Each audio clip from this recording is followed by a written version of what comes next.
अस्सलामुअलैकुम दोस्तों, मेरा नाम है शेख अजमल और आप देख रहे हैं the world of general science and information. आज मैं बात करूंगा उस जगह की जहां हम रहते हैं, यानी कि हमारा प्लैनेट अर्थ। प्लैनेट अर्थ यानी ज़मीन निज़ाम शमसी का वो वाहिद सैयारा है जहां पर ज़िंदगी मौजूद है। पानी 3/4 ज़मीन की सतह को ढके हुए है। ज़मीन की बैरूनी सतह पहाड़ों, रेत और मिट्टी की बनी हुई है। पहाड़ ज़मीन की सतह का बैलेंस बरकरार रखने के लिए बहुत ज़रूरी हैं। अगर ज़मीन को स्पेस से देखा जाए तो हमें वाइट कलर के बड़े बड़े निशान नज़र आएंगे। ये पानी से भरे वो बादल हैं जो ज़मीन की फ़िज़ा में हर वक्त मौजूद रहते हैं।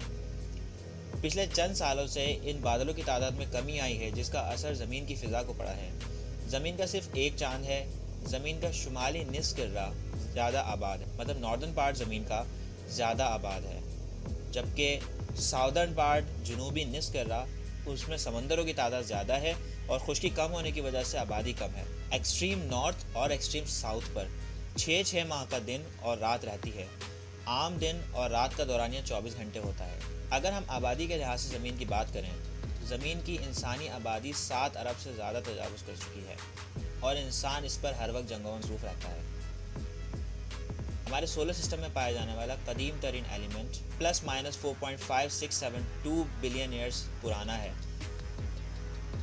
इब्तिदा में ज़मीन पिघली हुई हालत में थी, लेकिन वक्त गुजरने के साथ साथ ज़मीन की फ़िज़ा में पानी जमा होना शुरू हो गया और इसकी सतह ठंडी होकर क्रस्ट की शक्ल इख्तियार कर गई। इसके कुछ अरसे बाद ही चांद वजूद में आया। साइंसदानों का यह ख्याल है कि मरीख की जिसामत का एक सैयारा, जिसे हम थिया कहते हैं, जिसका वजन ज़मीन के 10वें हिस्से के बराबर था, वो ज़मीन से टकराया और उसके तसादुम के नतीजे में चांद का वजूद अमल में आया। इस मार्च का कुछ हिस्सा ज़मीन के साथ मर्ज हो गया, जबकि कुछ हिस्सा अलग होकर खला में दूर निकल गया और कुछ हिस्सा ज़मीन की ग्रेविटी की गिरफ्त में आकर चांद की शक्ल इख्तियार कर गया। पिघले हुए मैटर से गैस का इखराज और आतिशफ़िशा के अमल से ज़मीन पर इनिशियल वेपराइजेशन पैदा हुई। वेपर्स ने ठंडा होकर लिक्विड की शक्ल इख्तियार की और इस तरह समंदरों की तश्कील हुई।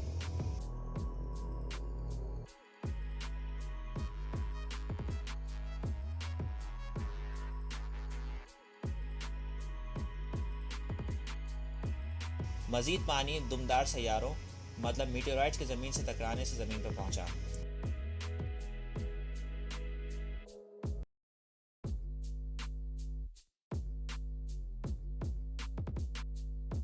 हाई टेम्परेचर पर होने वाले केमिकल रिएक्शन की वजह से सेल्फ रेप्लिकेटिंग मॉलिक्यूल तकरीबन 4 अरब साल पहले वजूद में आया और इसके तकरीबन 50 करोड़ साल के बाद ज़मीन पर मौजूद मल्टी सेलुलर ऑर्गेनिजम्स पैदा हुए। जियाई तारीफ के अर्तका के बाद ज़मीन पर मौजूद हयातियात सूरज की तवानाई को बराह रास्त इस्तेमाल करने के काबिल हो गई।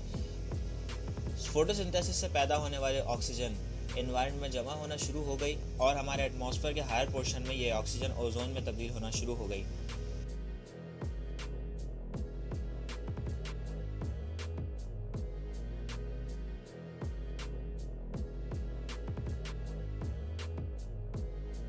यूनिसेलुलर की मर्जिंग से मल्टी सेलुलर ऑर्गेनिज्म पैदा हुए, जिन्हें यूकैरियोट्स कहा जाता है। Aahista Aahista single cellular organism की बस्तियां बड़ी से बड़ी होती गईं। इन बस्तियों में सेल्स का एक दूसरे पर इन्हिसार बढ़ता चला गया और सेल्स मुख्तलिफ कामों के लिए मखसूस होते चले गए और इस तरह मल्टी सेलुलर ऑर्गेनिजम्स का वजूद हुआ। ज़मीन की बालाई फ़िज़ा में पैदा होने वाली ओजोन ने आहिस्ता आहिस्ता ज़मीन के गिर्द एक प्रोटेक्शन लेयर कायम करना शुरू कर दी। सूरज की अल्ट्रावायलेट रेज़ को ज़मीन तक पहुंचने से रोककर पूरी ज़मीन को ज़िंदगी के लिए महफूज बना दिया। उसके बाद ज़िंदगी ज़मीन पर पूरी तरह फैल गई।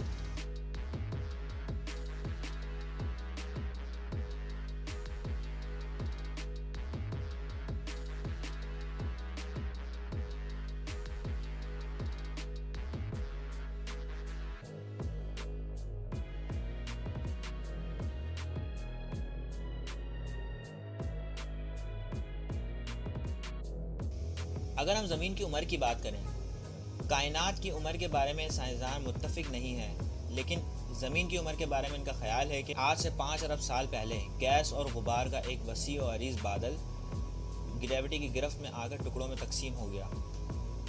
सूरज जो मरकज़ में वाक़ था, सबसे ज़्यादा गैस इसने अपने पास रखी, बाकी कम गैस से दूसरे कई गैस के गोले बन गए।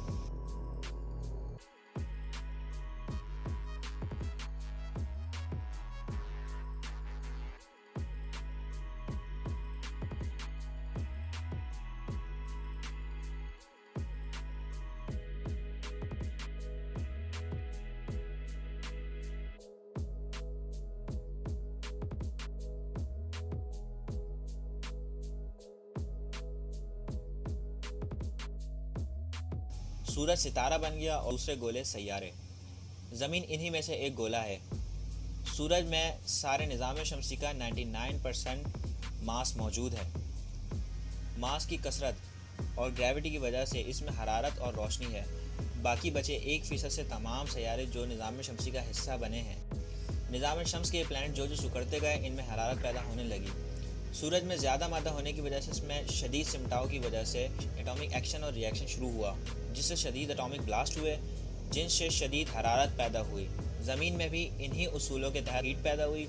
हीट से मैटर का जो हिस्सा वेपर्स बनकर उड़ा, हवा के बालाई हिस्सों की वजह से बारिश बनकर बरसा। हज़ारों साल ये बारिश बरसती रही। इब्तिदा में तो बारिश की बूंदें ज़मीन तक पहुँचती भी नहीं थी, बल्कि ये रास्ते में दोबारा वेपर्स बनकर उड़ जाती थी।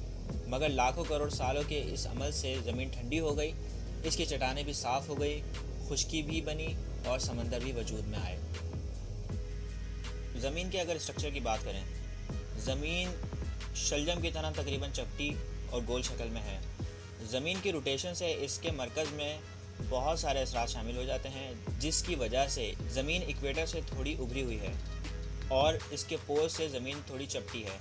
और इसकी रोटेशन की वजह से ही ज़मीन के नॉर्थ से ज़मीन के सेंटर तक का फासला 33% कम है बनिस्बत ज़मीन के इक्वेटर से ज़मीन के सेंटर तक। तो दोस्तों, ये छोटी सी इन्फॉर्मेशन थी उस जगह के बारे में जहां हम करोड़ों सालों से रह रहे हैं। हम अपनी अगली वीडियो में दोबारा बात करेंगे ज़मीन के बारे में। मिलते हैं इंशाल्लाह अपनी अगली वीडियो में। काइंडली सब्सक्राइब कीजिएगा, लाइक कीजिएगा और शेयर कीजिएगा। अल्लाह हाफ़िज़।